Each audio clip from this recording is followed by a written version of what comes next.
नमस्ते, स्वागत है आपका इस वीडियो में। इस वीडियो में हम जानेंगे कि स्मॉल बिज़नेस लोन के लिए आप कैसे अप्लाई कर सकते हैं, क्या-क्या चीज़ें आपको ध्यान में रखना पड़ेगा और पहली बार अगर आप लोन ले रहे हैं, तो कैसे आप बहुत ही आसानी से अपने बिज़नेस को ग्रो करने के लिए, शुरू करने के लिए लोन ले सकते हैं। और उसी के साथ-साथ अगर आप इस चैनल पे नए हैं, तो लाइक, शेयर, सब्सक्राइब ज़रूर कर दीजिएगा। आप हमारे वेबसाइट में जैसे जाके बहुत सारे ऐसे इन्फॉर्मेटिव आर्टिकल जाके चेक कर सकते हैं। हमारा वेबसाइट है startupyogesh.com और कोई भी क्वेश्चन, क्वेरी कमेंट सेक्शन में ज़रूर बताइएगा। इस वीडियो को 1.5x में भी आप देख सकते हैं। तो सबसे पहला जो स्टेप होता है वो है रिसर्च करना, कि जब भी आप लोन लेना चाहते हैं उसका मेन तो पर्पस होना पड़ेगा ना। बिना किसी पर्पस के अगर आप लोन लेते हैं, एक तो हो जाता है कि आपको उसके ऊपर इंटरेस्ट देना पड़ता है, यानी आपको सूद देना पड़ता है।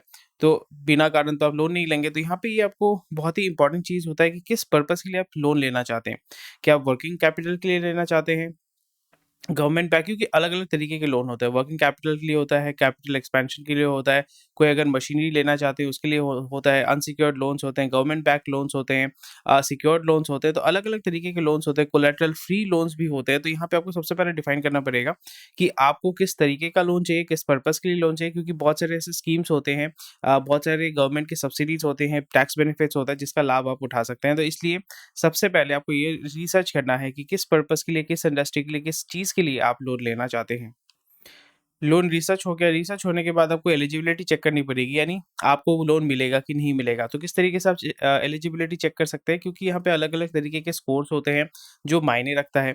एक तो हो जाता है आपका क्रेडिट स्कोर या सिबिल स्कोर जिसको कहते हैं, आपका बिज़नेस का हिस्ट्री, क्या आपका बिज़नेस नया बिज़नेस है, क्या उसने प्रॉफिट कमाया है, क्या वो लॉस मेकिंग बिज़नेस है, क्या बिज़नेस के ऊपर बहुत ज़्यादा कर्जा है, इनकम कैसा है, मार्जिन कैसा है, प्रॉफिटेबिलिटी कैसी है। ये सारी चीज़ें मतलब आपका जो अकाउंट्स है वो आपको रखना पड़ेगा और वो अकाउंट्स आपको अपने जो बैंक वाले हैं, जो आपसे माँगेंगे उसको आपको दिखाना पड़ेगा। बिना दिखाए फिर आपको लोन मिलने के चांसेस बहुत कम हो जाते हैं। क्योंकि हमें समझना पड़ेगा कि बैंक जो है वो तो चैरिटी नहीं करने बैठी है। वो ये देखेगी कि अगर आपको वो लोन देती है तो आप लोन वापस कर पाएँगे, पे बैक कर पाएँगे और उसी के साथ-साथ जो आपका जो इंटरेस्ट होता है वो भी आपका पे कर पाएँगे कि नहीं। तो ये सारी चीज़ें जो है बैंक जो है कंसिडर करती है आपको लोन देने से पहले। तो आपने प्रिपरेशन कर लिया, एलिजिबिलिटी हो गया, यहाँ पे एलिजिबिलिटी आपका क्लियर हो गया, उसके बाद तो दस्तावेज़ देने पड़ेंगे ना, बिना दस्तावेज़ के आपको लोन नहीं मिलेगा। तो यहाँ पे अलग-अलग डॉक्यूमेंट्स होते हैं, वो बैंक के हिसाब से आपको थोड़ा-सा क्लैरिफ़ाई करना पड़ेगा, बट मैं आपको एक ओवरव्यू जो है वो ओवरऑल व्यू मैं आपको दे देता हूँ। कि किस-किस तरीके के जो डॉक्यूमेंट्स हैं वो आपको चाहिए होंगे। एक है आपका Aadhaar card, PAN card, business registration certificate, bank statement, income tax returns. तो यहाँ पे आप अगर अपने बिज़नेस के नाम पे लोन लेना चाहते हैं, यानी आपका एलएलपी है, वो सोल प्रोप्राइटरशिप है, प्राइवेट लिमिटेड कंपनी है, तो बिज़नेस का अपना पैन कार्ड होगा, ट्रेड लाइसेंस होगा। ये सारी चीज़ें जो हैं आपको शेयर करनी पड़ेंगी इनके साथ, जो जिस बैंक से आप लोन लेना चाहते हैं वहाँ पे शेयर करना पड़ेगा। उसी के साथ-साथ जो डायरेक्टर हैं या जो ओनर हैं उनको भी अपना पैन कार्ड, आधार कार्ड, जो डॉक्यूमेंट्स है वो शेयर करना पड़ेगा। डॉक्यूमेंटेशन यहाँ पे आपको समझना पड़ेगा कि सबसे पहले आपको एलिजिबिलिटी, प्रिपरेशन और किस तरीके का लोन आप लेना चाहते हैं, उस पे आपको ध्यान देने के बाद फिर आप अप्लाई करेंगे। अलग-अलग बैंक से अलग-अलग अपॉर्च्युनिटीज़ है, तो फिर जाके आपको ब्रांच मैनेजर के साथ बात करना है, जो लेंडिंग डिपार्टमेंट है वहाँ पे जाके आपको बात करना है। फिर एक आपको एप्लीकेशन सबमिट करना पड़ेगा पेपर वर्क के साथ।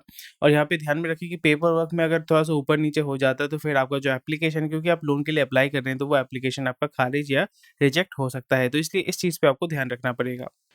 फिर कुछ वेट करना पड़ता है और आपको फीडबैक लेना पड़ता है। यहाँ पे बहुत सारे बैंक्स में जो है घूसखोरी ये सारी चीज़ें होती हैं, बट उसको अवॉइड कीजिए, क्योंकि यहाँ पे घूस देके अगर आप लोन मिल भी जाता है तो फिर बाद में जाके आपको इश्यू हो सकता है, पेपर वर्क में इश्यू हो सकता है। सो इसलिए कोशिश करें कि बहुत जगह पे कमीशन बेसिस में जो एजेंट होते हैं जो आपका लोन करवा देते हैं, वहाँ पे भी आप उनके साथ बात कर सकते हैं। पर दिक्कत ये हो जाती है कि वो थोड़ा-सा पेपर वर्क में अगर छेड़खानी करते हैं तो फिर बाद में जाके लीगल इश्यूज़ आपको फेस करना पड़ेगा, एजेंट को नहीं। तो इसलिए इस चीज़ पे आपको थोड़ा-सा फोकस करना पड़ेगा और यहाँ पे थोड़ा-सा वेट करना पड़ेगा कि आपका जो लोन है वो सैंक्शन हो रहा है या नहीं। और लोन सैंक्शन हो जाने के बाद आपके अकाउंट में जो है पैसा ट्रांसफ़र हो जाता है। पर इस जगह पे ध्यान रखें कि पैसा आ गया तो मतलब बल्ले-बल्ले ऐसा नहीं है, आपको उस खर्चा भी करना है, फिर उस पैसे को जो आपको रीपे भी करना है, क्योंकि ये बोरोड मनी है, ये आपने कर्ज़े पे उठाया है, ये आपका खुद का पैसा नहीं है। और इस पैसे से जो है आपको मेन ऑब्जेक्टिव ये होगा कि कैसे मैं इस पैसे से ज़्यादा पैसा बनाऊँ, ये आपका टारगेट होना चाहिए। तो इसी तरीके से बहुत ही आसानी से आप लोन उठा सकते हैं अपने स्मॉल बिज़नेस के लिए, ये स्टेप्स होते हैं।